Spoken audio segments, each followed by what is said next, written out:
Guys, I think I got it. Finally.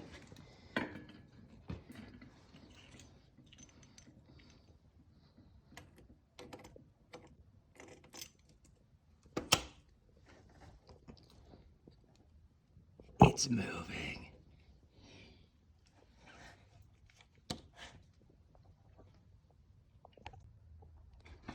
Got it out.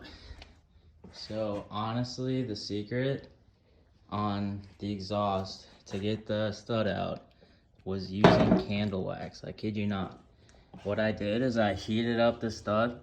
I'd grab like a stick and rub it around in the wax and just coat the entire thing.